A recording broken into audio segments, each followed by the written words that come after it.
Hello, everybody. Welcome back to the Fandalorian Club here on Apocaflix Movies. It is the Fandalorian Club. My name is Jake, if you have not joined us before. That is Obi-Wan Jacoby, and that is Grant Almorcino. And we are here for the very first episode of The Mandalorian Season 2, titled The Marshal. And boy, oh boy, do we have a lot to discuss today. A 50-plus minute episode, the longest episode of the entire series so far, and my goodness, that they use every possible second every possible second they had. But yeah, so the crew's here. Jacob, Brian, how's your guys' Fridays going? Good after that episode. Yeah, pretty damn good after being able to watch just any Star Wars at all, but especially this episode. Did you guys watch it early this morning, or did you guys wait a little bit later in the day? I watched it at 6 a.m. I could not wait. So the guy that lives above me started making noise at like 5:45, and it woke my ass up. And I was like, well, since I'm already up, yeah, I just turned it on. So yeah, I tried to stay up till midnight. I couldn't do it. I went to bed, and then I think my body was telling me Mando's up, and I was up at 4 o'clock. Wow. And I've been up, and that was before an alarm went off. And I've been up since 4 a.m. And so I'm officially been up for 12 hours already. And I've watched Mando 3 times already because I've been up for so long. Oh my goodness. Yeah. So, but I'm psyched. We have a lot to talk about, and I can't wait to hear your guys' thoughts on this one. I did put together some notes, and I'm going to keep putting together notes for these shows, because it seems like if they stay tuned with this format of the episode a little longer, a little bit more going on, we're going to have a lot to talk about, and I want to make sure we have the information down. So I want to start with just immediate reactions as you were watching the episode, the first thing that popped in your mind as the episode ended. Just a few sentences to kind of wrap up what your real thoughts were on the episode. Jacob, I'll start with you. Man, my immediate reaction was this felt like a movie. This episode specifically felt like a movie, or it felt like a Game of Thrones episode, just because the length, which I enjoyed, because the episodes last season, they were very short, and before you knew it, they were just over.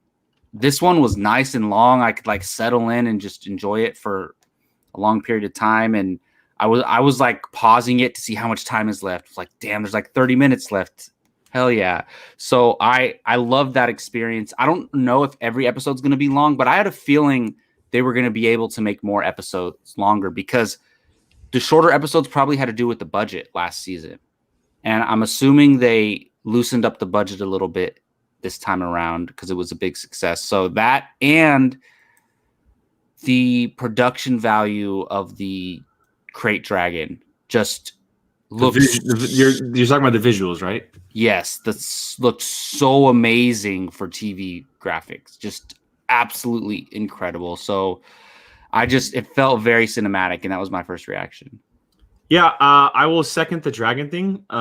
It looks, and I have to go back and watch, but it almost looked better than the dragon did in Game of Thrones.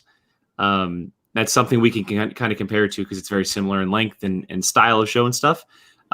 Much larger of a creature, obviously, and very much more up close at times, but it was on par, if not better. Brian, what about you? My initial thought was, F yeah, Mando's back, and I've been waiting for this, and it's just as good as it left off, if not better. And yeah, I was so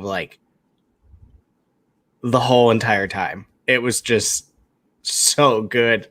From the second it started, from the second it ended, it was just beyond what I was hoping for. And I mean, they're going to really throw Cobb Vanth right at you in the first episode. I can only imagine what we're getting from here on out. That was one of the big things. People were like, oh, he might be in it. And that was the first episode. So it's oh man. And Yeah.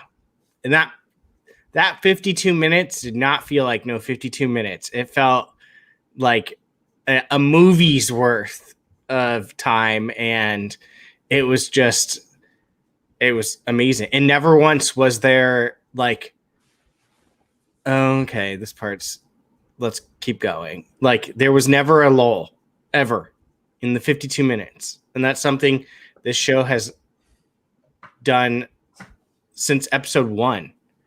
It just amazes me how we could get a 30-minute episode and you're fully engaged in it every single second of every minute. You can have a 52-minute episode. There's no downtime whatsoever in these episodes. And I think that's brilliant on their part, because they're picking their time because they're going to tell their story. And that's exactly what this is a perfect example of it. Yeah, I mean, we all had expectations for what this opening episode was going to do, and we didn't know if it was just going to be like a episode to introduce us back into everything that's happening, if it was really going to kick things off, the way that the previous season hadn't.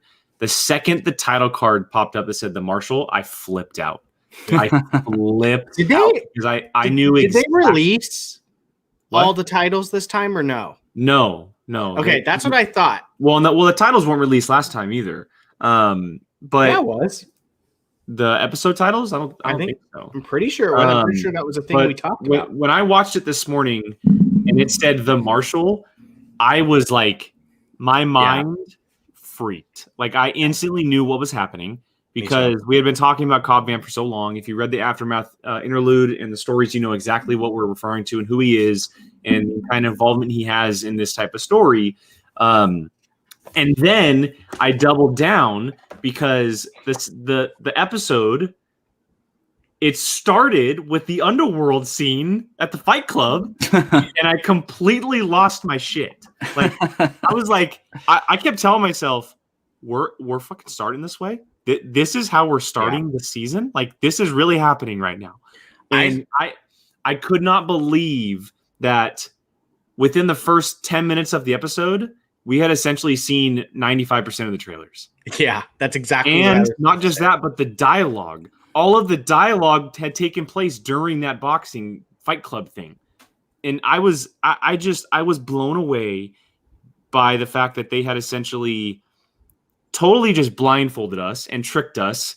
And we had believed them again. And it worked to its favor because we had seen nothing from this episode other than the first 5-10 minutes. And that's what the reaction is creating because it's so new, it's so fresh. Plus, it's so different from what we're seeing in Star Wars. But yeah, my initial reaction is I was absolutely blown away, like absolutely blown away. Yeah, it's funny that you said that because that was the main thing for the first 10 to 15 minutes. Oh, me too, Chuck. The first 10 to 15 minutes, I went, holy crap! Is all of the trailer going to be in the first episode? Like that's really what we're going at. The whole entire trailers are in the first episode, maybe no more than the second. Like, that's insane. So I wasn't surprised by that actually, because that's kind of been a trend lately in movies too, and in some movies, and they kind of did that with the first season. Like, we didn't see much of the later episodes in the trailers for season 1. So I didn't expect the movie to open with that scene, but when it did, I was like, okay, that makes sense because they don't want to spoil anything. And basically all I can really remember that we haven't seen yet is really the ice stuff. Yeah, that, and then the other characters, Cara Dune and Grief Karga. So that we're going to see them obviously show up, but I'm glad they did that because now we don't know what's to come. And I talked about this before. This show is so unpredictable, and I love that. Okay, so let's go ahead and shift gears here because we do have a lot to digest in our conversation. And we're going to go in chronological order. And I've kind of broken it up by like scene sequence almost. And so we're going to start with that Fight Club opening. This one probably won't take as long as previous or the next couple. But I do want to get your guys' thoughts on the opening and the character. If you guys did not know, but that the alien was played by John Leguizamo. That's Oh, nice. so nice little cameo there as well. And obviously the biggest thing coming from this scene is him saying, "I'm searching out for more Mandalorians," and he's asking who his contact is. And so, Brian, thoughts on this opening scene, the fight brawl, the Gamorrean guards, all that type of stuff. I mean, the only main thought at the set time was going through my head was, "Holy crap! This is the whole entire trailer. This is literally the whole entire trailer." Like, that was the one thing that I kept going through my mind, other than like excitement for it. I was like, the scene that opened it up was him coming out of the darkness trailer, walking into the pit trailer, him talking to the guy trailer, wow, what are the little bird things called? Whistling bird. The whistling bird trailer, hanging from the light trailer. I was like, holy moly, this whole thing is the trailer. Like Jacob said, they duped us into thinking like, look at all of this magical goodness we've got coming for you guys this season. Now it's just basically the first episode. And like, that was the one thing that I kept going, holy cow. Like, I couldn't believe it. Because there was so much in that trailer, and to just give it all to you in the first episode blew my mind. But one thing I was really kind of curious, I want to know what those red eye little demon things were in the shadows that end up. Oh, by the way, you didn't say it, but full spoilers, obviously, in this whole show. But because like, he wasn't afraid of them, but he left that dude to hang up and die. Like, well, it seemed like he wasn't afraid because it seemed like they can't step out of the shadows. Well, yeah. That's why he blew out the light, because they can't go into the light for some reason. Yeah. They're like vampire dogs or something. I don't know. Yeah, so that kind of caught me. One of the best lines, "I promise you're not going to die at my hands." Mm-hmm. The way he played with that word, he wasn't lying. The one thing that kept kind of popping into my head while I'm watching this is the child keeps saying more and more violence. And right away, even with the wrestling match. Yeah, and he is not fazed by it. Like, and it's now starting to pop into my head. He's going bad.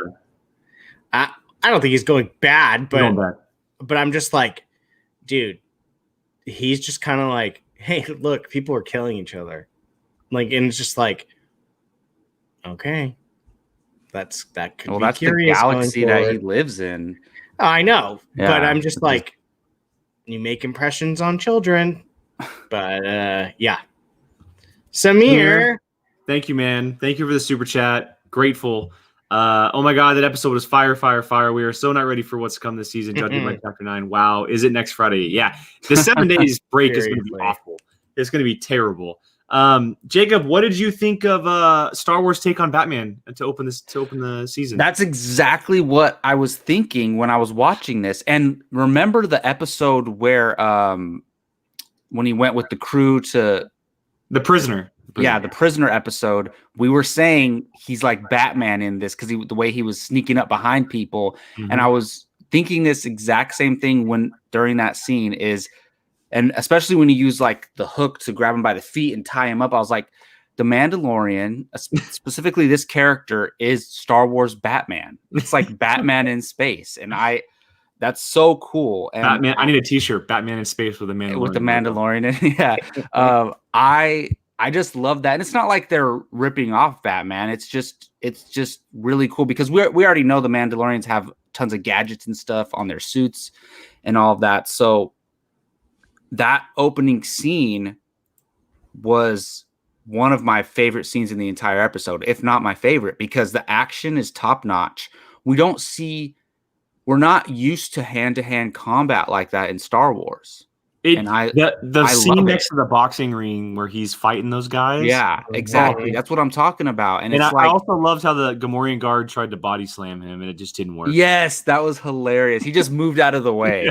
Yeah. Did anyone else notice he kind of like leans into blaster fire now?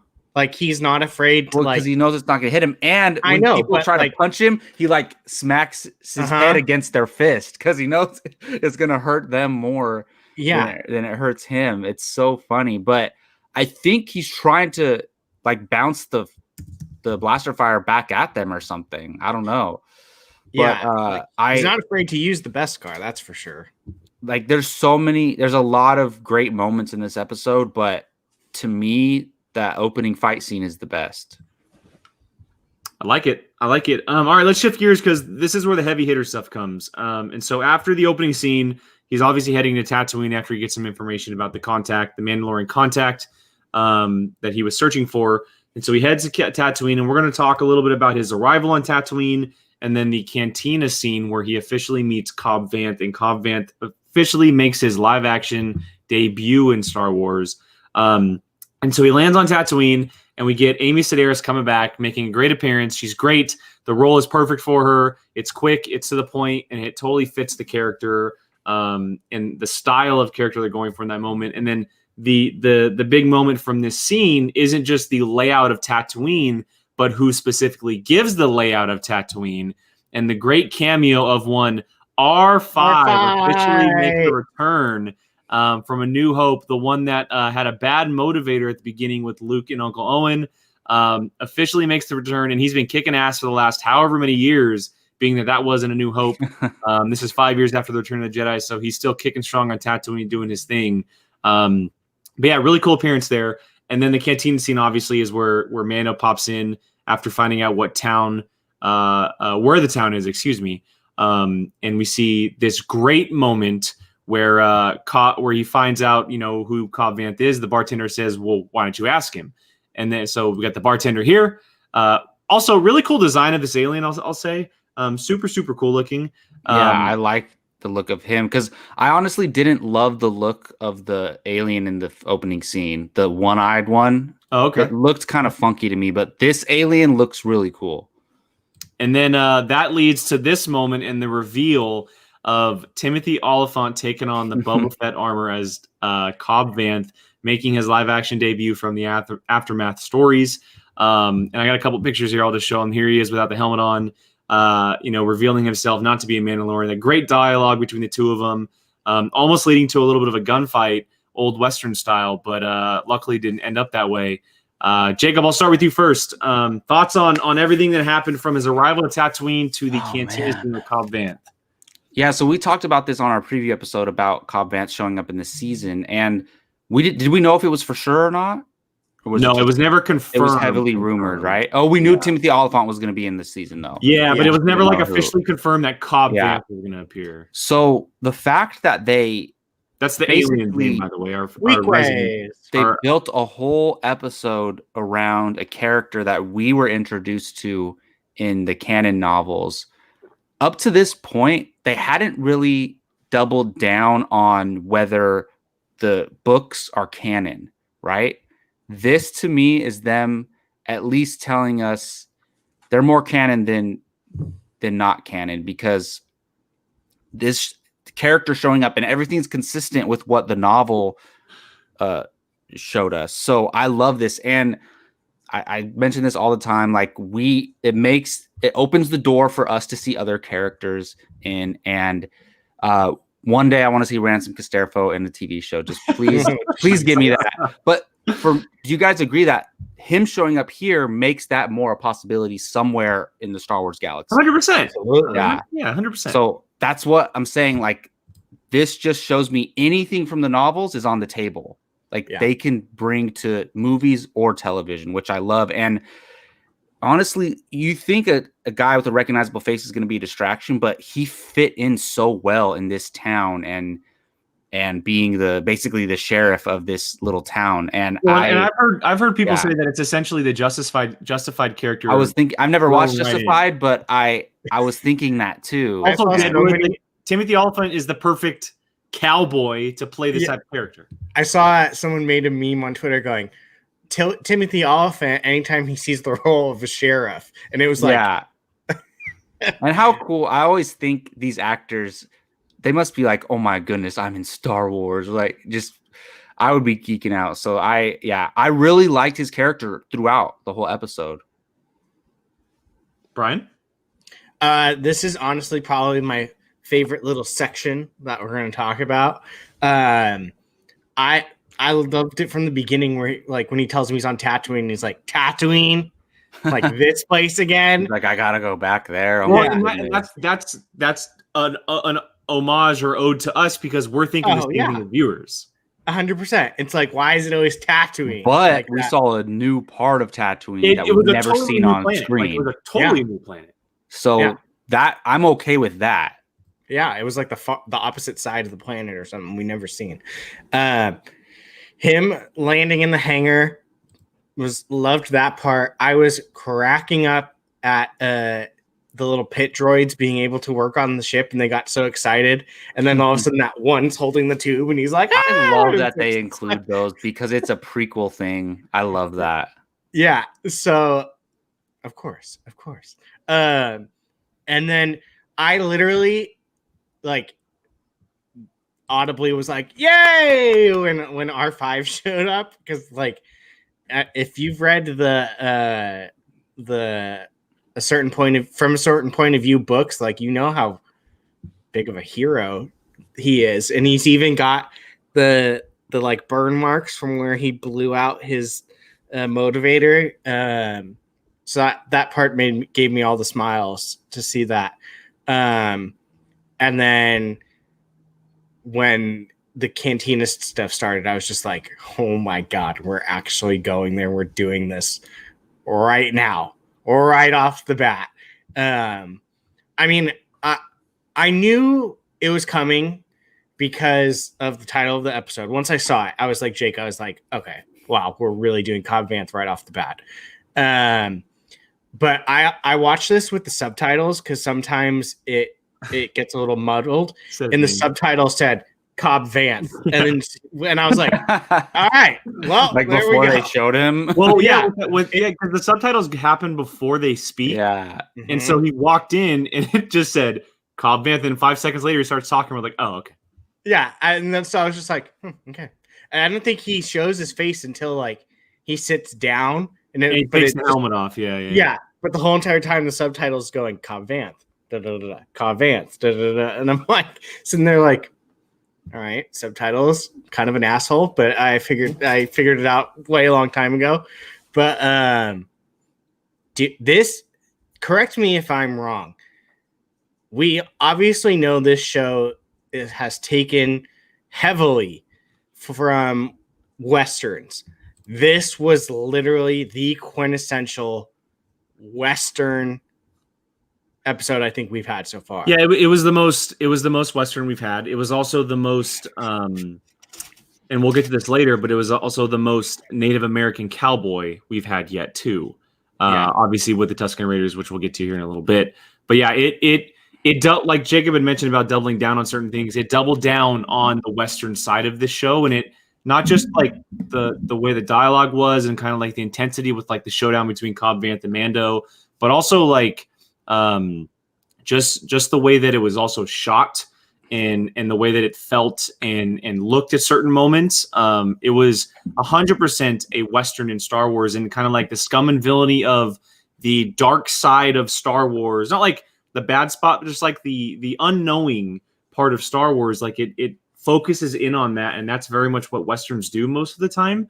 And I've been thinking this since the second I watched this episode, but that is all because of Jon Favreau. He has yet to direct an episode of this show. He did the first one for a reason, and there's a reason why it works so well. And that plays into why it felt so cinematic as well. He made sure that Crate Dragon was well, and we'll talk about this, but I don't know if you guys caught it. But did you guys catch the final sequence? It was shot in an IMAX camera. Yeah, I noticed that. How would you know? The screen widens. Oh, okay. So yeah, so it's not the most of the show is shot in a widescreen. Not the last final shot. You're talking about the showdown with the dragon. Yeah, dragon stuff. That makes sense. So it's not just widescreen; it's the entire 16. If there wasn't a damn pandemic on, they should have premiered this in theater. This episode in theaters, man. Yeah, that would be incredible. I have a question, real quick. Do you guys? I was thinking about this. Why doesn't the Mandalorian just kill him and take the armor? What? Because I would assume that the Mandalorian was going to win that throwdown, right? Like, I mean, I don't know how capable Cobb Vanth is. Is he? I mean, he showed very capable. He was able to take out the miners or whatever. But why not just kill him and take the armor? Why take on this whole, waste all this energy and take all this time to kill this crate dragon? What, he doesn't have much to gain from it. I think he sees the townspeople. I think Din has become a little bit more softer. That's what I was wondering. Is he? Yeah. Does he feel obligated to do the right thing? Maybe. I think more so than ever. Yeah, I would say so. Okay. Yeah. I think it's become a morals type thing a little bit with him. Like, I mean, he did the right thing with the child. This is the right. You could easily just kill him and walk away, but he's not that type of person at this point. Well, we've come to realize that this show, it's at the core part of it. This show is going to be about Din figuring out what it means to be a Mandalorian. It's not where you're born. It's not who you're with. It's by what you do and how you hold yourself accountable. And he learned through the first season that, you know, he can be a bounty hunter. He can do all that stuff. Like, cool. Like, Mandalorians are known as being bounty hunters, but to be a true Mandalorian, to be your true self, you have to be able to do the right things at the right times. And we learned that in, what was it, episode 4, where we met Kara, right? With the small town, small fishing town. That was kind of like the beginning of him, like, realizing, okay, it's more about what I do and how I hold myself compared to where I come from or like, you know, who are around me. So, it's kind of building on that. Makes sense. It's kind of the Mandalorian way to do the honorable thing, almost. Yeah, and this is a much more simpler way of putting it: character growth. Yeah, because I don't think him in season 1, episode 1 takes on this huge mission, but I also feel like he likes a challenge as well. I think, so I think part of him is like, okay, let's kill a damn crate dragon. You know, like, to him, because that wasn't easy at all, and I think part of him, like, he knows he's the shit. Basically, I think that he knows that, and he's like, yeah, if anyone can kill a crate dragon, I can. And not by himself, but he can help, you know, build a plan to do it. So I was just curious, like, what his motivation was behind doing this. Basically. Well, and we can even harken back to episode 2 of last season, where he killed the Mudhorn for his stuff back. Like, there was a reason for that. Now he's not really getting anything for this. Maybe he's going to be getting Bubba Fett's armor back. But at some point, that shifts to being like, okay, it's not just about the armor anymore. Like, it's go ahead. Sorry. No. I think it also comes to play with, he didn't kill Boba Fett to steal the armor. He literally just told the story that he bought it off some Jawas, and, like, well, he told him that afterwards, though. I know. Yeah, okay. But he told him, like, he asked him, how'd you get the armor? And he said, I bought it off some Jawas. Oh, he does say that, yeah. And then he tells the story, but he also tells him, like, I can't give you this armor. I need it to protect the town. Yeah. And he understands that because of that episode 4. Yeah. So it's like, it's kind of a bit of like, all right, dude, like, you didn't kill the guy to steal the armor so you could be a badass. Because I didn't know how big of a violation that was to just be wearing the armor when you're not Mandalorian. And to add on what Brian is saying, I think when he says that, where he says, like, oh, I bought it off Jawas and whatever, like, I'm doing it for the town, Mando goes from seeing it as him trying to disguise himself as a Mandalorian to him protecting himself. He tells him right away that he's not a Mandalorian. And exactly. And he sees himself. In that time. So maybe he realized this is an honest guy. Like, exactly. This is a good person just trying to do the right thing. So let's hear him out and see what we can do here. So I will say, though, I absolutely love the moment where the camera panned down to Cobb putting his fingers on his gun. I was like, oh, it's happening. It's happening right now. I wish thought they it was would have gonna be- fought for like 2 minutes and then none of them could get the better of each other and then they talk. But oh well. All right, let's go ahead and shift gears because we move on to a little journey that these two take as they're getting into chasing down this crate dragon, and they're trying to find out how they can do this. And they get on their speeder bikes and they go out to the Dune Sea along the sand, and they run into some Tuscan Raiders. I know that Chuck has been sending some stuff in here in the chat, and we'll definitely get to that right now, Chuck. So hold on just for 1 second. But during their speeder journey, we get this really interesting flashback of Cobb Vanth's story. Very, very quick, but it was the exact amount of what we needed to know about him if you don't know about him prior. And so we see the end of Return of the Jedi essentially from their perspective when the Death Star 2 gets blown up.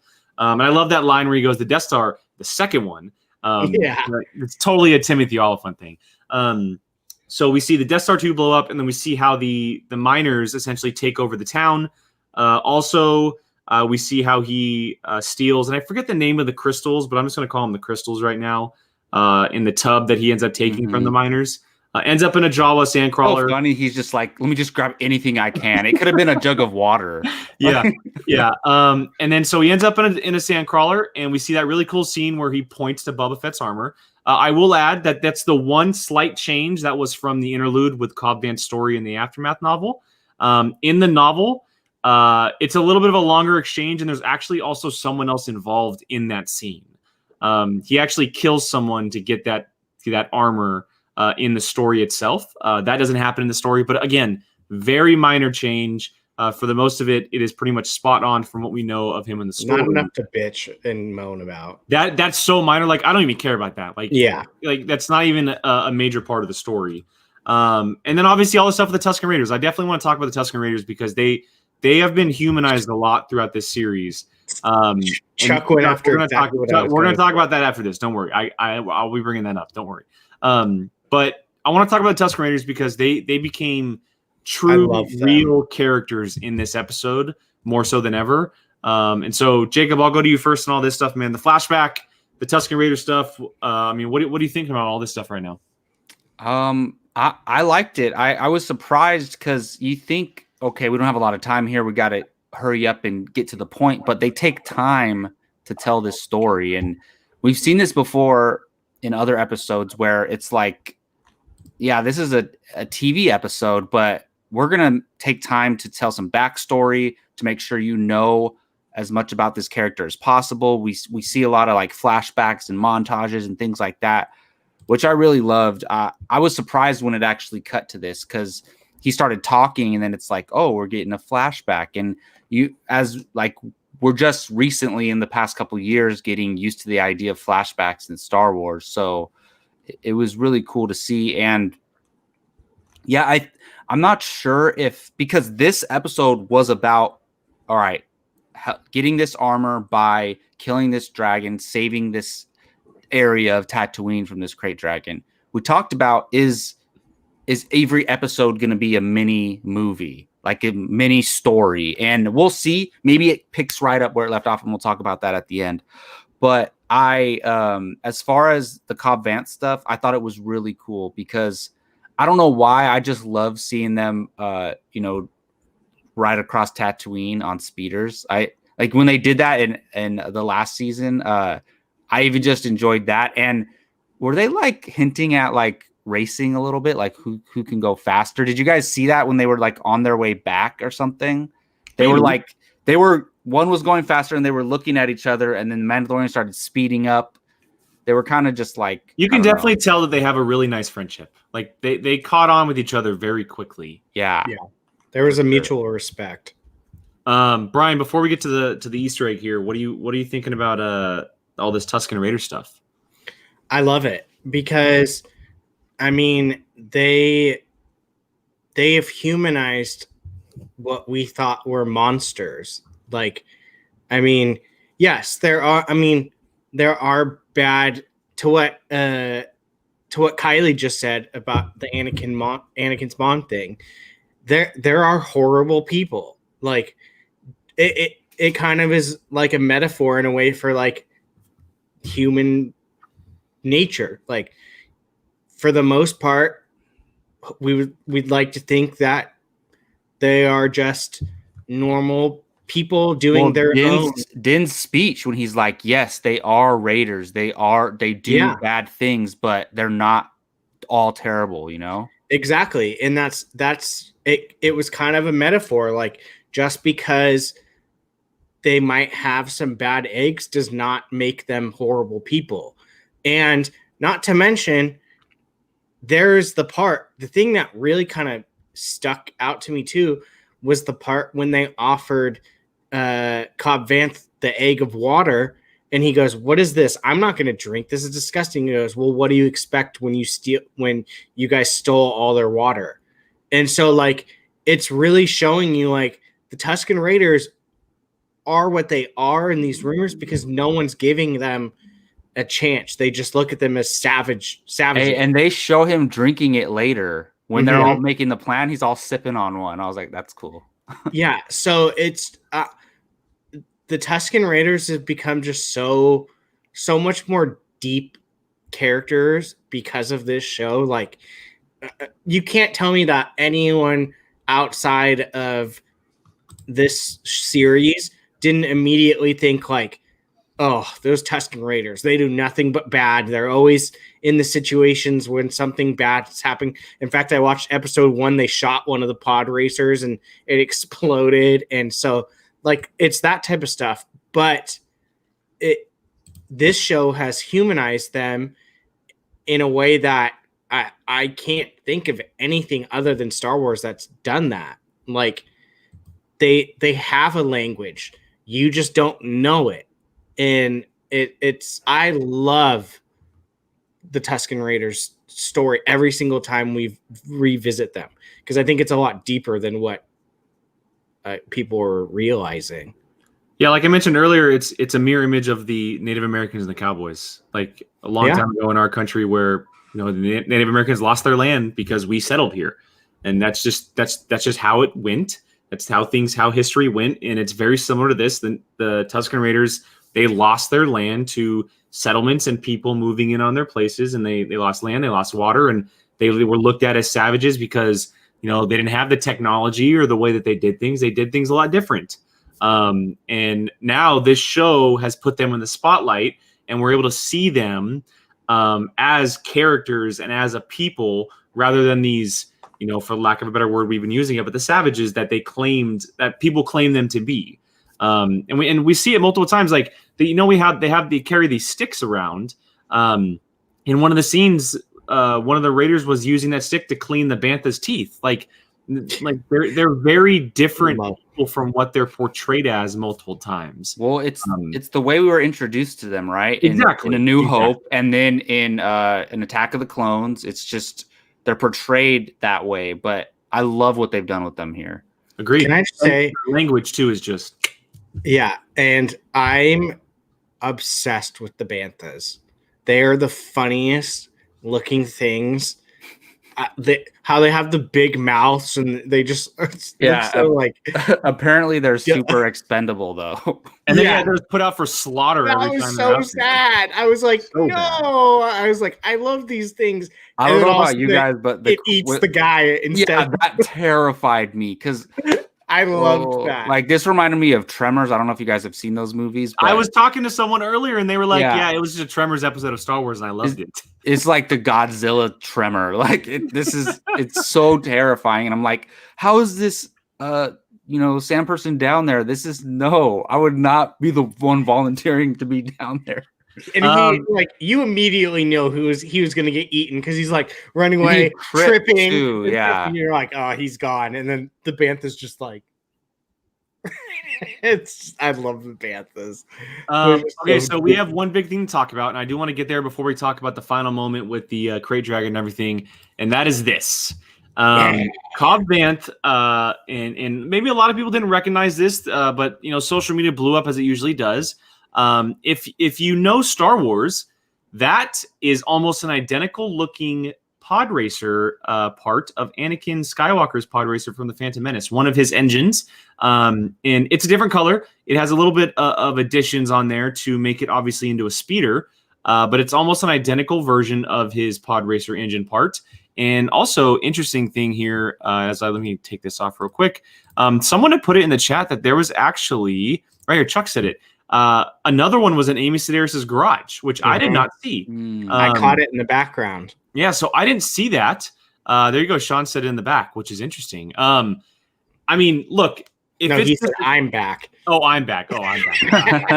If it's just an Easter egg, what a badass looking Easter egg it is. Totally cool to call back for years in the past, right? This is well over 30 years into the past that this pod racer was used, and obviously it would be sitting around after Anakin left from Tatooine. And the thing is, and I only know this because I literally watched Phantom Menace last night.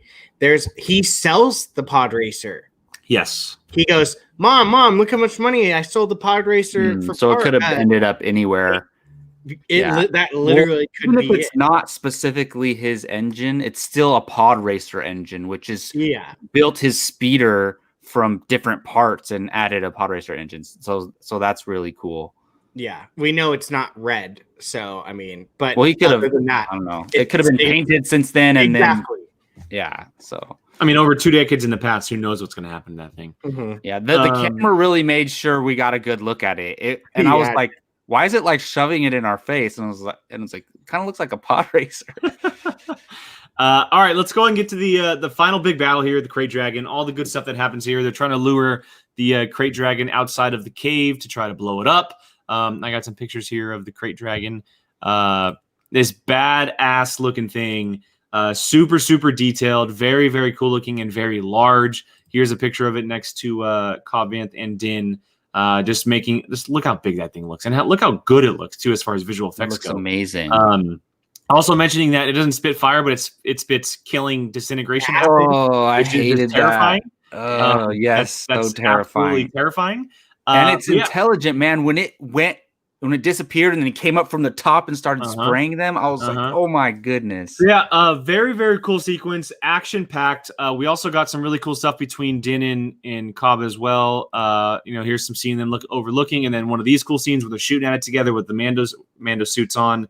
Super, super cool. Can you imagine if they released this image before the season came out? If you just saw this, we would have lost our crap.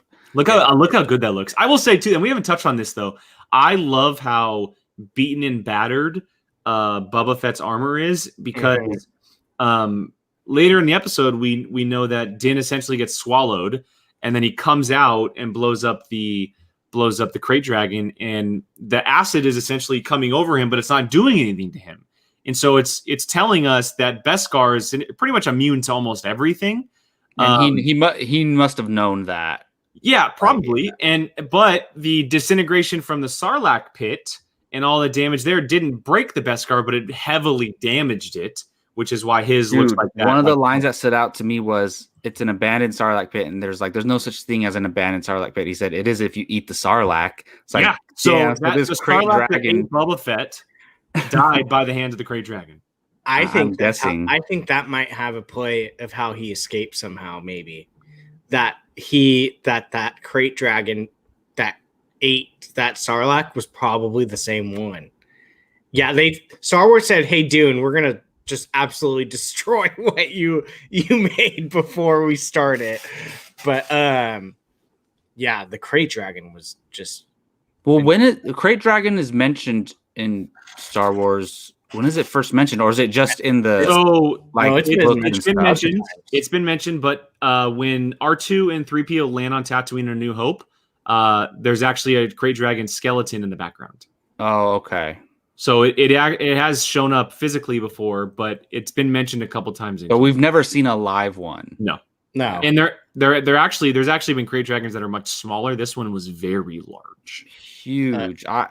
I was like, how are they gonna kill this thing? There's no way, but they found a way. I wanted to ask you guys at one point what your favorite moments were from the episode. And I'm just gonna get mine out of the way right now, because I cannot tell you how amazing it was to see Cobb Vanth and Din fly around with the jetpacks and do damage to this Krayt Dragon. Well, remember what I said? Jetpacks, man. It was like the moment they realized that, like, they go, okay, this isn't working. Go time. helmet on, guns on, jetpacks go, and they're just They're flying picking us up. around. Womp rats. How many times was Womp Rat said in this episode? Like so many times. Who but- cares? It's worth it every time. I love that he's using Boba's radar thing and then using the jetpack too. So the cool. launcher. Yeah, it's this episode was so good. Big thing for me was when he said, "Take care of the child," because Yeah, well, he didn't know if he was off. going to die. He could have died in that moment. I think he knew. He wouldn't have said that if he knew 100% he was going to survive. He wouldn't have said that because So basically, I think he was a little cocky there. he trusted this guy enough to be like, hey, if I die here, somebody has to look after that kid. And see, I take it a completely different way. he said he knew he was going to try to trick him and get him out of the way so he can do this, right? But he has no reason to say, take care of the child if he didn't think there was a possibility he was going to die. He has no reason to say that. I think he meant it as like, hey, I'm going to do something. Watch the child really quick.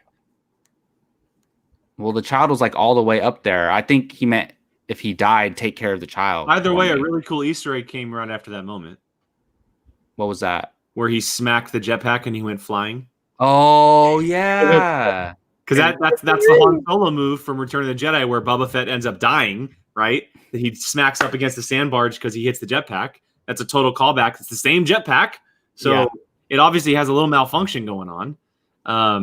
But yeah, I mean, you can take it either way. I don't think it matters at this point now because he's alive, obviously. But I will say that this is a cool little thing here about the Krayt Dragon. And this has been said multiple times. The beginning of New Hope, where Obi-Wan comes coming over the cliff for Luke, he makes that weird sound. Yeah, and he's imitating because sand people are scared of the Krayt Dragons. And they've been fighting the Krayt Dragons for years and decades and generations, and it's a cool little callback to A New Hope. That makes so much sense. And it makes that noise not as weird as it is when Obi-Wan does it. It just, that whole scene and was just so amazing from beginning to end. And I can't agree. Them two flying up on top of the mountain and stuff like that picture is just like, I'm kind of sad he's not keeping the armor and we don't get to see them work together again. I know, Loki, I'm like, shit, I wish Cobb Vanth was sticking around. And for the record, my theory that we had the other week has been shot out of the air. That they're going to be doing like the Clone Wars type thing where it's like 3-episode arc, another one, 3 episodes. That's completely because like they did all of Cobb Vanth's whole thing in 1 episode. So I hope so. Well, maybe not this season though. So I have a bold theory about Cobb Vanth. I think that there is a high possibility that because Din trusts him and he went on a mission with him and he understands him and he sees what he's doing for a town and he saw him repping the Mandalorian armor, and that we now know that the Mandalorian is a creed. It's not a people, but it's a creed. I think there's a high chance possibility that Cobb Vanth actually becomes part of Clan Mudhorn. I was just thinking that right now too. Like, I never thought about that. Because the only way he gets the armor back is if he what is it called when you become a Mandalorian? When you This is the way. Yeah, I guess. Yeah. But I can see that because you have to have all these, you have to be brave and show honor and be a warrior and all this stuff, right? He fits the bill. I think there's a high possibility that he becomes part of Clan Mudhorn. Because it's something you accept to become a part of, right? It's not, you're not like born into it. Anybody can become a Mandalorian as long as you do certain things. And as of right now, Cobb has checked most of those boxes for Din. Like they trust each other. Like they said at the end of the episode, they both said, "I hope our paths cross again." Yep. They both said it. And so it means something that he's going to come back. And I really do think it'd be really cool if he did become a Mandalorian. He got his own armor. And he became part of Din's clan. If that happens, then that means he's going to become a main character on the show, hypothetically, because why can't he? I would love that. Timothy Oliphant. I would absolutely love that because their bromance was amazing. Star Wars romances. I'm in a way kind of sad that the Mudhorn is the signet and not the Crate Dragon now. That would be a dope signet to have a giant Crate Dragon. You kill the Crate Dragon, you can have that as the signet. That would be cool. But the Mudhorn's so important to the child and no, I know. And I was thinking that too. I was like, right when he it was like their first time working together. I know. Dude, we forget how powerful the child is, man. He lifted up that Mudhorn. He stopped fire from coming. I will say one thing too about the child in this episode. I'm very happy that he took a back seat in this episode. Oh yeah, me too. He did, but his presence was known because I kept thinking to myself, he's like talking. He's like a scared little child. Yeah, of course. He still had these moments. Like he still had these moments. But I like when he hid in the pot. Yeah, and that's what that's. Oh yeah, when the Crate Dragon was coming. Yeah. Things were happening, and the camera would cut to him really quick to make sure he's okay, but then it would go back to the main story. And we did. They made sure that we knew that he was okay and he was still there, but everything was focused in on Din and Cobb the entire time. Mm-hmm. Yeah, a whole episode was just brilliant. Yep. All right. Nothing else to talk about. Yeah, right. Oh yeah, that's going to be the Fandalorian Club today, everybody. Okay, so after this moment where Din and Cobb go their separate ways, it's a very quick ending here. We see Din on his speeder bike heading back to Mos Eisley to get back on the Razor Crest, and then we see the twin sons of Tatooine and this shadowy figure that I'm sure all of us, the second we saw it, lost our effing mind because. When he turns around, it is none other than Tamura Morrison repping Bubba Fett. Look how badass and pissed off he looks in this sequence. It leaves a lot of questions because it's been 5 years since the Sarlacc pit incident in Return of the Jedi. And he's essentially just been roaming around Tatooine. Clearly had no idea where his armor was, or maybe he just left it. Still to be determined on that one. But he does not look happy. And it's obviously setting something up. And I have a feeling that next episode is going to be kind of like a two-parter where that story is almost wrapped up and we figure out where Bubba Fett is headed after this episode. But thoughts on this reveal, everyone? Brian, I'll start with you. I would have paid money to be in the room of you, Jake, Sean Sullivan, and Alex Damon the second that he shows up. Do I say Bubba? I don't say Bubba. You've always said that. No, you've always said Bubba. You've always said everyone Bubba. has a preference. I'm saying I don't call him Bubba. I've heard people say Bulba, like with an L, like Boba Fett. Like a Pokemon. No, I would have given anything to see the reaction of certain people I know to that part, because even I remember going like, "Oh, he's here!" Like it's happening, and dude, he looks pissed the F off. Like it, he looks perfect. Like he shouldn't have like hair. He shouldn't just be like normal clone looking face. Like he's effed up. Look at that scar across his face. He doesn't even have eyebrows, for God's sake. So I mean, like that pit. It must have been from the Sarlacc pit or something. I'm assuming. But yeah, oh God, like it's here, it's happening. Holy moly! Although I will make one prediction.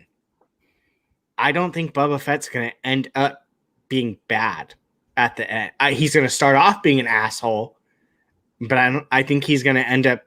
Oh, I agree with you, Brian. Good. See, I saw a wild theory where some people are thinking that he may end up on Moff Gideon's side.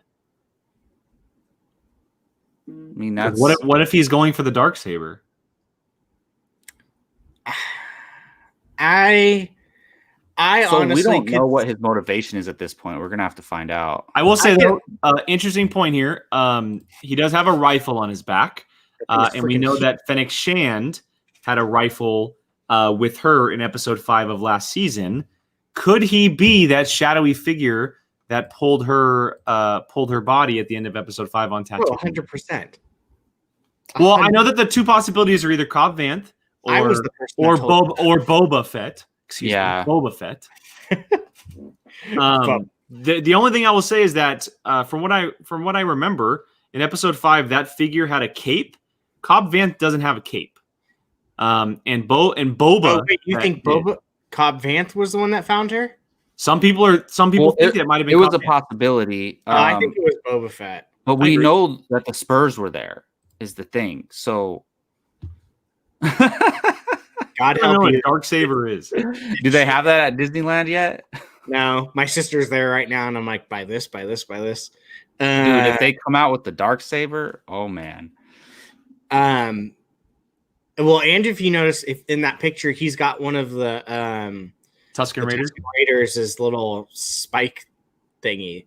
So I just want to know where the hell he got that giant ass gun. So an interesting point about Boba Fett. I read an article, and I forget where it was from, but they were saying in this galaxy right now, all the characters that we've met, other than the Armorer, doesn't know anything about the Jedi. And doesn't seem to know anything about the Force or the lore or anything about that. Boba Fett does. Yeah, he was there during the Clone Wars battle. During the Clone Wars, his dad was killed by a Jedi. He saw that whole battle with all the Jedis. He knows of Luke. He knows of Vader. He knows all of this information. What if he's the one who informs Din about this stuff? Which I thought that was.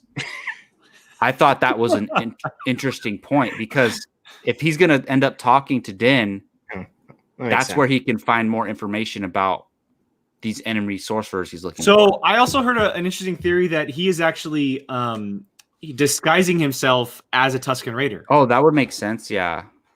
Oh, that he's undercover as a Tuscan Raider, possibly. That would be interesting. And that's why he has those equipment pieces.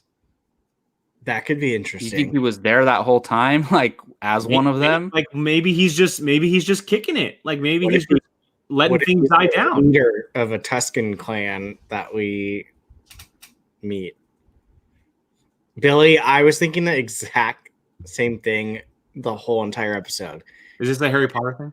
No, SpongeBob. That giant pink worm that. Oh yeah, I saw memes of that. But what do you guys think that's possible, that Boba Fett is the one to maybe get some information out about the Jedi? Because he's one of the only characters in this whole story. I would confirm that they're real.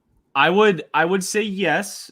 It all depends on how much he's involved. Yeah. But I would say that the characters that are coming are probably the ones to do that. That makes sense. The Rexes and the Ahsokas and the Bo-Katans, those are the ones more likely to say something. That's true. Because at this moment, now that Din knows that Cobb Vanth isn't a Mandalorian, he's still on the hunt for Mandalorians.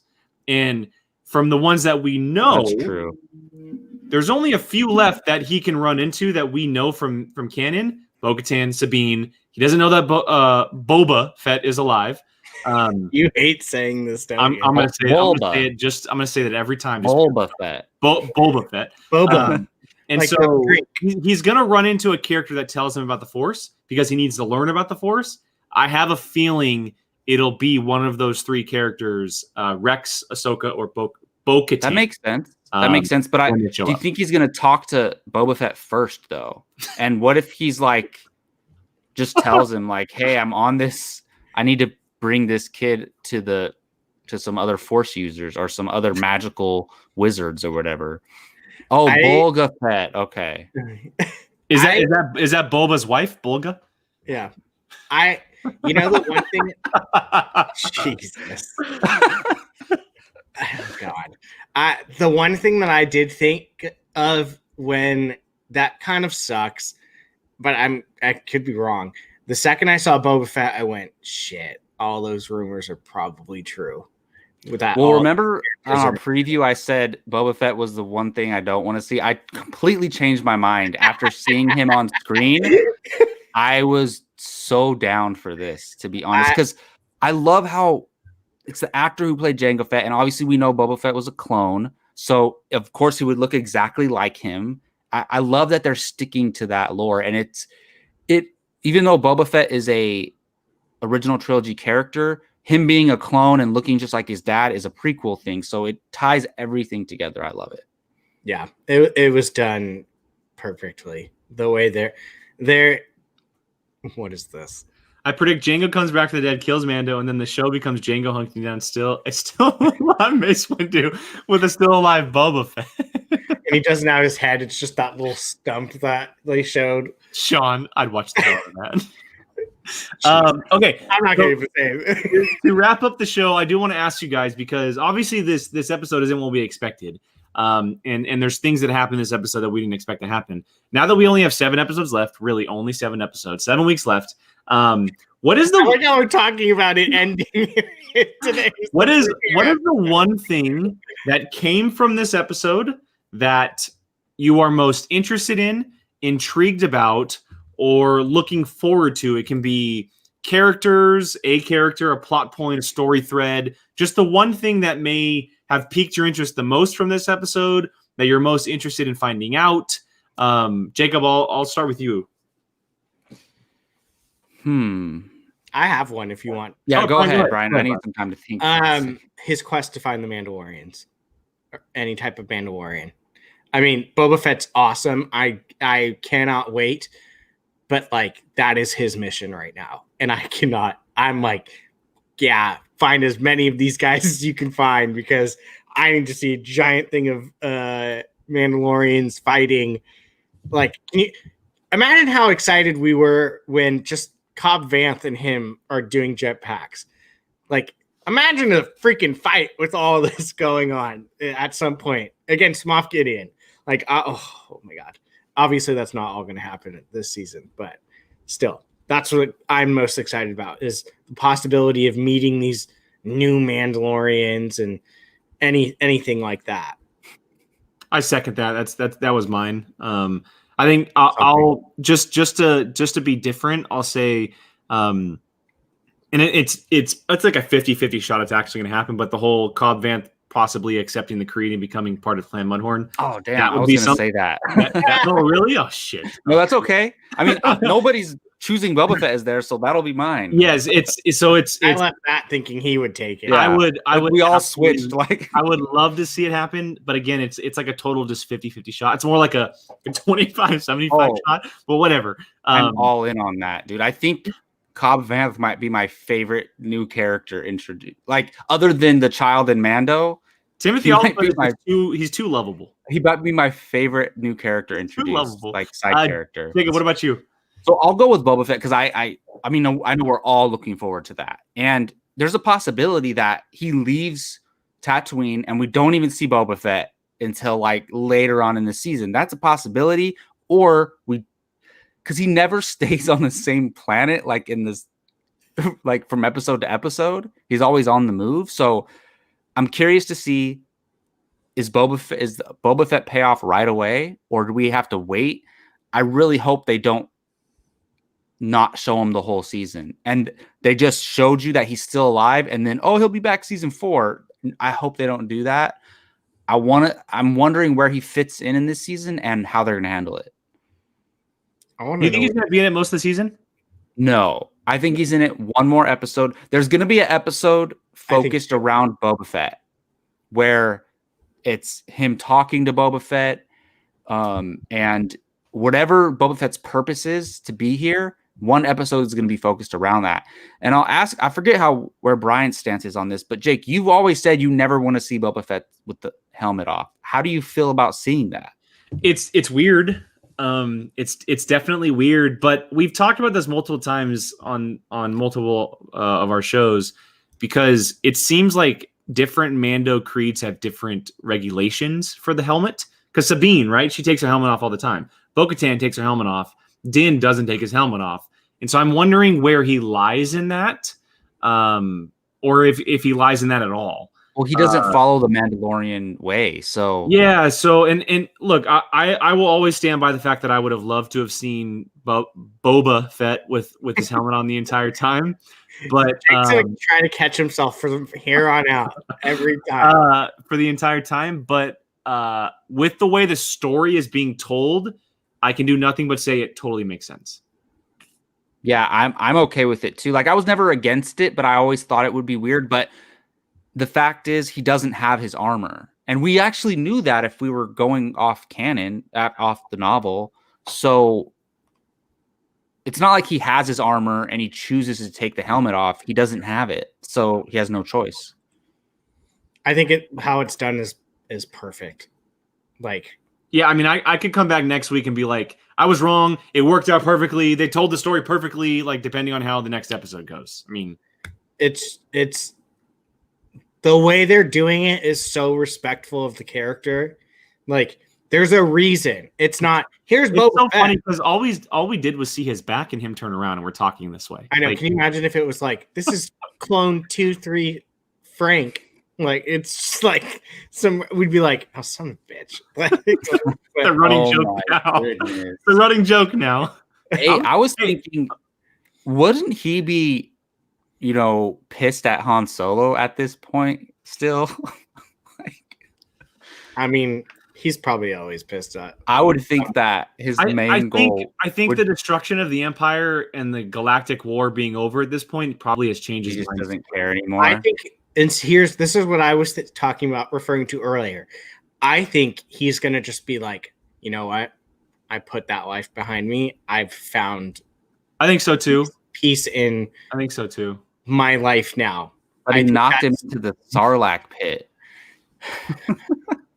I know they're not going to get into that. They'll never be. What I think he's most pissed about is a faulty jetpack. I think that's what he's most pissed about. Oh, so he threw the armor off. He's like, "F this armor." Yeah, He probably wants a new one. He's going to try and go get a new jetpack because he's so pissed. He's been hunting 5 years for a new one. I'm just curious how the thing I'm curious about is how the Jawas got it. Well, that was told. They fished it out of the found Sarlacc. No, I know, but I'm wondering if like he took it off, escaped, and the Jawas found it in the dead Sarlacc, or maybe he got out and passed out and they stripped him of it like they do with everything else. I'm just curious how it got. I don't know if that story is going to be told, unfortunately. Yeah, probably not. If not, it's not going to kill me. Interesting comment here. He did get hit in the back. That's true. It's back. Oh, that's true. It was so random. Yeah. And he screamed like a little girl when it happened too. All right, gentlemen. Well, any final thoughts on the Marshal, Chapter 9, Episode 1 of Season 2? Yeah. I now need to wake up as soon as possible because I don't know how anyone can avoid. Just don't look at your phone. I did not look at my phone. Okay. I watched that. Being up at 4 a.m. really helped. I didn't see anything. Jacob, I'm saying though, if you're gonna be like, oh, I'll just watch it after work. There's no way it's not gonna. You need to watch it as soon as possible. Brian, I don't think staying up at midnight is a good thing because the app, the Disney app, actually crashed last night. And I heard on their phone. I did it. People ended up watching on their phones. So. I'm just gonna wake up an hour before work to watch it every day. But yeah, Mando's back. It's as good, if not better, than when we left it off. And give me more. Jacob? Again, I'll say it again. I just can't believe how amazing the dragon looked and how much of it just really felt like a movie. Like that dragon looked 10 times better than the stupid monsters in The Force Awakens. What were those creatures called? Oh, the Rathars. Yeah, it looked like 50 times better than the Rathars, and that's a movie. And can you imagine being in the volume and seeing that thing? Yeah, I love the scope and just how big they're going with this. I love it. Yeah, same. I'll echo everything that these gentlemen said. Incredible start to the season. Incredible start. They set the bar really high, and I can't wait to see them outdo it because I know they will. Some really cool episodes coming from a lot of cool directors, which is awesome. Favreau did the first one, and now he hands it over to a slew of directors, including Bryce Dallas Howard, Peyton Reed, Robert Rodriguez, Dave Filoni, Rick Famuyiwa, and a number of others. I'm curious to see Peyton Reed's episode. That's going to be interesting. I can't wait for the episode where James Mangold does all the action. That's the episode I'm waiting for. Jacob, I don't know if you knew this, but he didn't direct, but he actually coordinated one of the episode's action. Really? Yeah, and I think it might be the Robert Rodriguez episode. I think they might have collaborated together. Man, I can't wait for that. All right, well, just as Mando is back, so is the Fandalorian Club. To everyone watching, Did they set the bar too high, Sean? I mean, time will tell. Time will definitely tell. Yes, so the Fandalorian Club is back, and thank you to everyone who's been hanging out with us past hour talking Mandalorian. We're here every Friday, guys. Every Friday at 4 p.m. Pacific here on the channel. This is where the three of us will be talking Mando. And we would love you guys to be here, comment along as we discuss these episodes that they happen. So make sure you're subscribing here on the channel to Apocaflix Movies and enjoying not just the Fandalorian Club, but all of our other shows. For tonight, we actually have our main show, Apocaflix Now, is going live at 6 p.m. here in about 45 minutes for a Batman v Superman watch-along. A little earlier than normal because we're doing the ultimate cut, and it's 3 hours long, and we're going to be miserable with Gio as he's blurting this movie out for 3+ hours, but it'll be a good time. I'm going to explain every scene in detail. Have fun, guys. It's really going to be like, it sounds horrible, but like when blind people go to the theater and it just visually... it's going to be like the director's cut, with the director talking about the movie the whole time. I'm going to mute my mic the entire time because Gio's just going to be talking the entire time. So I ordered a pizza for this just so I could... Yeah, if you're interested in a watch-along, we're watching Batman v Superman here at 6 p.m. Pacific here in about 45 minutes. So, yes, Sean, strap in for that one. But again, thank you to everyone for watching, hanging out with us. That is the Grand Admiral Orsino. That is Obi-Wan Jacoby. I am Qui-Gon Jake, and we are the Fandalorian Club for Apocaflix Movies. Again, thank you to everyone for watching, and we'll see you guys next week. May the Force be with you.